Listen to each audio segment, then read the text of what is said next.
मित्रों नमस्कार। स्वागत है आप सभी का सोहन इंस्टीट्यूट के ऑनलाइन क्लास में।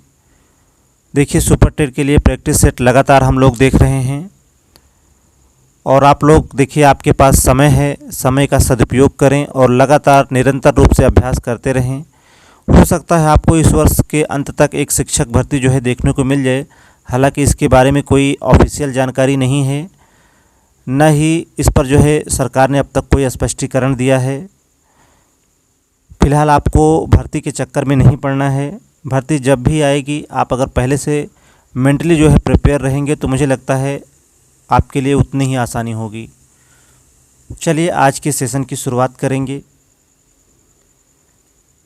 पहला क्वेश्चन देखिए, संवेग व्यक्ति की उत्तेजित दशा है। यह कथन जो है निम्नांकित में से किसका है? आपके ऑप्शन में दिया है पियाजे, वुडवर्थ, वैलेंटाइन या फिर रॉस। चलिए आपको बताना है कि किसने कहा कि जो है संवेग व्यक्ति की उत्तेजित दशा है। देखिए संवेग व्यक्ति की जो है उत्तेजित दशा है, यह कथन है वुडवर्थ का। सही जवाब होगा ऑप्शन नंबर बी।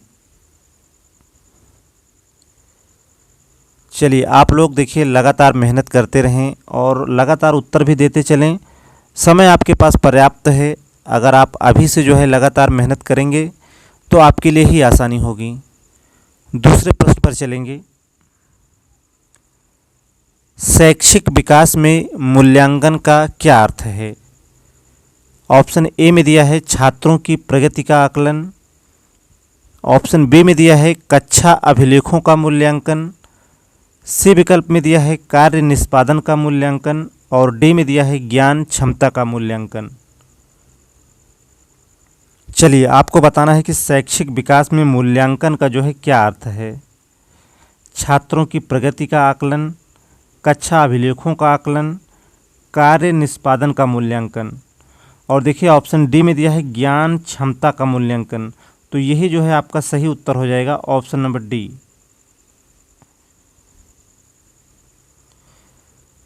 चलिए नेक्स्ट क्वेश्चन पर चलेंगे हम लोग। पूर्वाग्रही किशोर या किशोरी किसके प्रति जो है कठोर होंगे?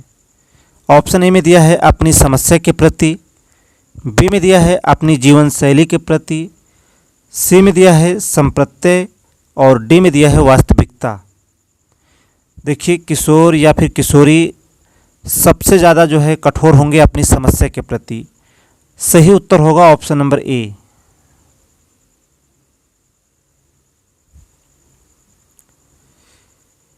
आगे चलेंगे। परिवार एक साधन है। चलिए परिवार एक साधन है किसका आपको बताना है। ऑप्शन ए में दिया है अनौपचारिक शिक्षा का, बी में दिया है औपचारिक शिक्षा का, ऑप्शन सी में दिया है गैर औपचारिक शिक्षा का और डी विकल्प में दिया है दूरस्थ शिक्षा का। देखिए बच्चे का परिवार और उसका घर जो है उसके प्रारंभिक विद्यालय तथा उसके माता पिता जो है प्रारंभिक शिक्षक होते हैं और यह उदाहरण है अनौपचारिक शिक्षा का। सही उत्तर होगा option number A.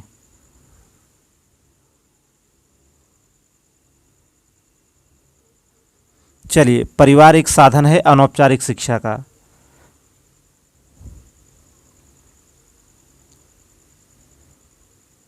Next question पर चलेंगे। संज्ञानात्मक विकास के 4 चरणों संवेदी पेशीय, पूर्व संक्रियात्मक, स्थूल संक्रियात्मक और औपचारिक संक्रियात्मक की पहचान जो है किसके द्वारा की गई है? आपके ऑप्शन ए में दिया है हिलगार्ड द्वारा, बी में दिया है स्किनर द्वारा, सी विकल्प में दिया है हर्लाक द्वारा और डी में दिया है पियाजे के द्वारा। चलिए आपको बताना है कि संज्ञानात्मक विकास के 4 चरणों को जो है किसके द्वारा स्पष्ट किया गया है। चलिए उत्तर करेंगे आप सभी लोग। देखिए बता दें कि पियाजे द्वारा जो है संज्ञानात्मक विकास को 4 चरणों में जो है विभाजित किया गया है। पहला है संवेदी गामक अवस्था 0 से 2 वर्ष तक, दूसरा है पूर्व संक्रियात्मक अवस्था 2 से 7 वर्ष तक, तीसरा है मूर्त संक्रियात्मक अवस्था 7 से 11 वर्ष तक, और चौथा है औपचारिक संक्रियात्मक अवस्था 11 से 15 वर्ष तक। चलिए, आपसे पूछ रहा है कि संज्ञानात्मक विकास के 4 चरणों को जो है किसके द्वारा स्पष्ट किया गया है, तो अभी हमने बताया जीन पियाजे के द्वारा। चलिए, पियाजे बहुत ही महत्वपूर्ण है आपकी परीक्षा की दृष्टि से। डी विकल्प जो है यहाँ पर सही होगा।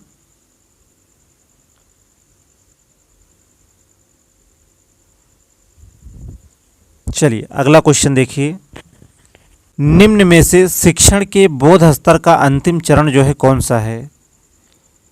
आपके ऑप्शन में दिया है अभिव्यक्तिकरण, बी में दिया है संगठन, सी विकल्प में दिया है समावेशन और डी में दिया है प्रस्तुतिकरण। चलिए, आपको बताना है इनमें से जो है शिक्षण के बोध स्तर का जो है अंतिम चरण कौन सा है। चलिए, इसका उत्तर सभी लोग करेंगे, पहले भी इस क्वेश्चन को लिया जा चुका है। चलिए, बोध स्तर को दिया है मॉरिसन ने, और बोध स्तर में 5 चरण जो है आते हैं। पहला है खोज, दूसरा है प्रस्तुतिकरण, तीसरा है समावेशन, चौथा है संगठन और 5वां है अभिव्यक्तिकरण। आपका जो सही उत्तर होगा ऑप्शन नंबर ए सही हो जाएगा। यहाँ पर 5वां और अंतिम चरण है अभिव्यक्तिकरण। ए उत्तर जो है यहाँ पर सही होगा।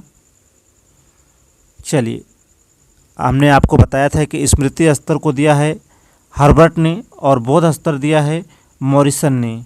देखिए, दोनों में 5-5 चरण हैं। बोध स्तर को अभी हमने बताया कि खोज, प्रस्तुतिकरण, समावेशन, संगठन और अभिव्यक्तिकरण, ये बोध स्तर के चरण हैं। देखिए, महत्वपूर्ण प्रश्न हैं, इन्हें आप नोट्स भी कर लेंगे और आपको आना भी चाहिए। ब्लूम की टैक्सोनॉमी का भावात्मक पक्ष कितने लोगों ने मिलकर दिया है? चलिए, अच्छा क्वेश्चन है। ऑप्शन ए में दिया है 1, बी में दिया है 2, सी में दिया है 3 और डी विकल्प में दिया है 4। चलिए, आपको बताना है कि ब्लूम की टैक्सोनॉमी का जो भावात्मक पक्ष है उसे कितने लोगों ने जो है मिलकर दिया है। और आपको पता है कि ब्लूम की टैक्सोनॉमी में जो है कुल 3 पक्ष हैं, और दूसरा पक्ष देखिए भावात्मक पक्ष है, और आपसे पूछ रहा है कि इसे जो है कितने लोगों ने मिलकर दिया है। तो देखिए, इसका जो सही जवाब होगा ऑप्शन नंबर सी, 3 लोगों ने मिलकर दिया है। वो 3 लोग कौन कौन हैं? तो देखिए, ब्लूम, क्राथवेल और मेसिया। आपसे पूछ रहा था कि ब्लूम की टैक्सोनॉमी का जो भावात्मक पक्ष है कितने लोगों ने मिलकर दिया है, तो आपका सही उत्तर हो जाएगा ऑप्शन नंबर सी, 3 लोगों ने मिलकर दिया है, क्राथवेल, ब्लूम और मेसिया। चलिए, आगे चलेंगे। ब्लूम की संशोधित टैक्सोनॉमी के संज्ञानात्मक पक्ष की रचना जो है किसने की? देखिए, ब्लूम का जो संज्ञानात्मक पक्ष आया 1956 में आया, जिसको खुद ब्लूम ने दिया था, लेकिन बाद में जो है इसको संशोधित किया गया। और वही आपसे पूछ रहा है कि इसकी रचना जो है किसने की। ऑप्शन ए में दिया है ब्लूम ने, बी में दिया है एंडरसन ने, सी में दिया है क्रॉथवेल ने और डी में दिया है बी और सी दोनों। देखिए, अभी हमने बताया कि 1956 में संज्ञानात्मक पक्ष को दिया ब्लूम ने, लेकिन इसी संज्ञानात्मक पक्ष को बाद में जो है संशोधित किया गया। और इसको जो है संशोधित किसने किया? तो आपका उत्तर होगा देखिए ऑप्शन नंबर डी, एंडरसन और क्रॉथवेल ने मिलकर। इसलिए आपका जो सही उत्तर होगा ऑप्शन नंबर डी होगा। चलिए, क्रॉथवेल और जो है एंडरसन ने मिलकर जो है ब्लूम की संशोधित जो टैक्सोनॉमी का संज्ञानात्मक पक्ष है उसको संशोधित किया था।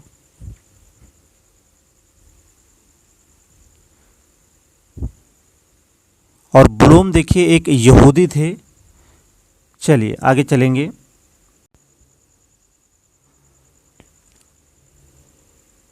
निम्न में से कौन सा जो है एनसीईआरटी द्वारा बताए गए 7 शिक्षण कौशलों में से मेल नहीं खाता?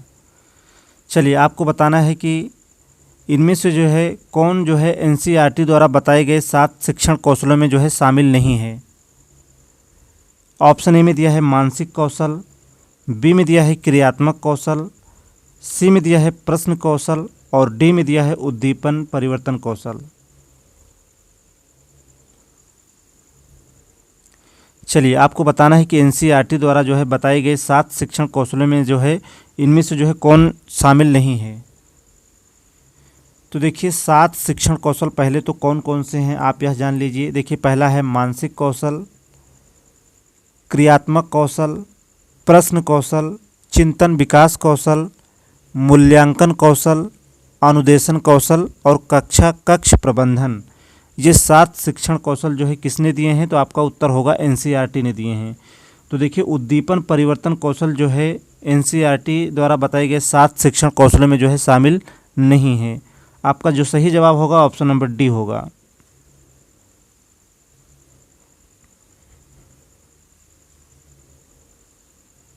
देखिए उद्दीपन परिवर्तन कौशल किसे कहते हैं, तो देखिए विषय वस्तु के अनुसार जो है अपने हाव भाव को बदलना जो है उद्दीपन परिवर्तन कौशल कहलाता है। चलिए आगे चलेंगे और आपको बता दें कि यह एनसीईआरटी द्वारा बताए गए 7 शिक्षण कौशलों में शामिल नहीं है, इसीलिए आपका जो सही उत्तर होगा option number D.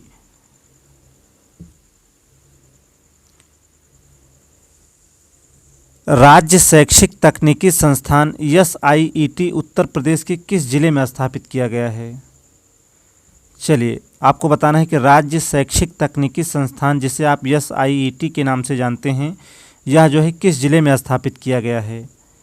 Option A में दिया है प्रयागराज में, बी में दिया है गोरखपुर में, सी विकल्प में दिया है लखनऊ में और डी में दिया है आगरा में। देखिए राज्य शैक्षिक तकनीकी उत्तर प्रदेश के किस जिले में स्थापित किया गया है, तो सही जवाब होगा ऑप्शन नंबर सी लखनऊ में। चलिए आगे चलेंगे और देखिए आप सभी लोग एक बार क्लास को शेयर कर देंगे अपने मित्रों में, और जो मित्र जो है चैनल पर पहली बार आए हैं चैनल को सब्सक्राइब कर लें और सभी लोग एक बार क्लास को जो है लाइक कर देंगे। चलिए प्रश्न नंबर 11 पर आ जाते हैं हम लोग। एक प्रमाणीकृत पठन परीक्षण लेने के लिए 5वीं कक्षा को प्रस्तुत करने में शिक्षक को अधिकाधिक परामर्श दिया जाता है कि। चलिए 4 विकल्प आपके सामने हैं। ऑप्शन ए में दिया है बच्चों को बोलना कि परीक्षण बहुत महत्वपूर्ण है तथा वह उसमें अच्छा प्रदर्शन करेगा। ऑप्शन बी में दिया है पूर्ववर्ती परीक्षा से प्रधान प्रश्नों को चिन्हित करना एवं छात्रों को उन्हें उत्तर देने के लिए अनुमति देना। और देखिए सी विकल्प में दिया है निम्न कोटि के पाठकों को प्रशिक्षण देना ताकि कक्षा के शेष बच्चे किसी भी तरीक़ा से अच्छा करें। चलिए बच्चे होगा ये। और डी देखिए क्या कह रहा है, परीक्षण में आने वाले समान प्रकार के प्रश्नों के उत्तर देने के लिए छात्रों को अभ्यास कराना। तो बिल्कुल यही जो है सही उत्तर हो जाएगा। परीक्षण में आने वाले अनेक प्रश्नों से देखिए उनको परिचित कराना तथा लगातार अभ्यास कराना, ये सही उत्तर हो जाएगा ऑप्शन नंबर डी।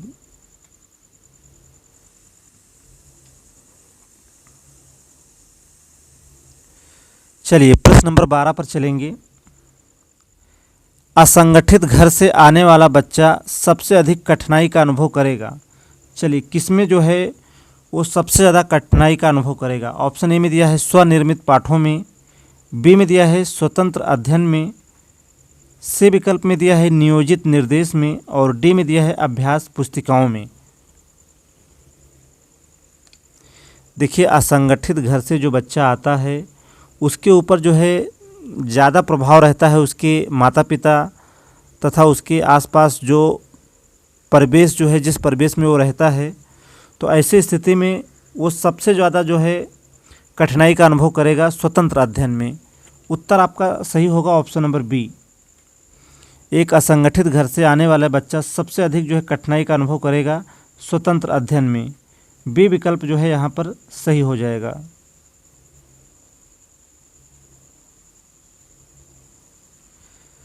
आगे चलेंगे। वह स्तर जिसमें बच्चा किसी वस्तु एवं घटना के बारे में तार्किक रूप से सोचना शुरू करता है वह कौन सी अवस्था है।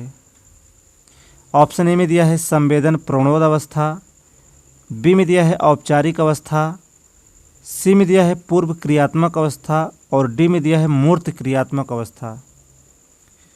चलिए आपको बताना है कि वह अवस्था जो है जिसमें बच्चा किसी वस्तु एवं घटना के बारे में तार्किक रूप से सोचना शुरू करता है वह कौन सी अवस्था है? तो देखिए इसका जो सही उत्तर होगा ऑप्शन नंबर डी सही होगा, मूर्त अवस्था। देखिए पियाजे ने 4 अवस्थाएं दी थी, अभी हमने बताया संवेदी गामक अवस्था, पूर्व संक्रियात्मक अवस्था, मूर्त संक्रियात्मक अवस्था और औपचारिक संक्रियात्मक अवस्था। देखिए बच्चा जो है तार्किक रूप से परिपक्व हो जाता है औपचारिक संक्रियात्मक अवस्था में, लेकिन इसकी शुरुआत जो है एक स्टेज पहले शुरू हो जाती है अर्थात मूर्त क्रियात्मक अवस्था। सही उत्तर होगा ऑप्शन नंबर डी।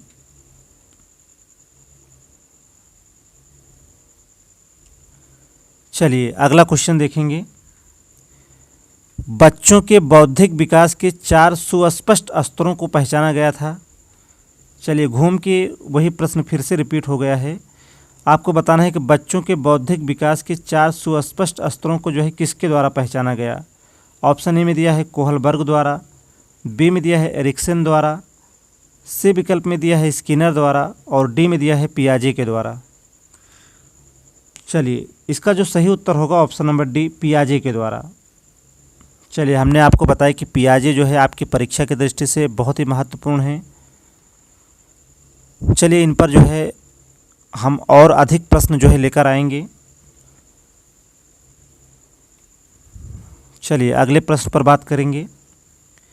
कक्षा में विद्यार्थियों की रुचि बनाए रखने के लिए एक शिक्षक को क्या उचित है।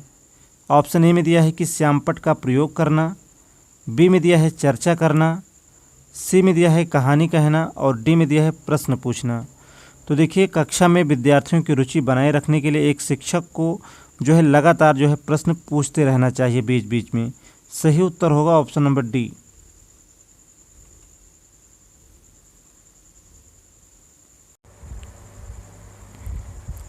आज का देखिए यह अंतिम प्रश्न था। इन 15 महत्वपूर्ण प्रश्नों में आपने जो है कितना सही किया कमेंट के माध्यम से हमें ज़रूर बताएं।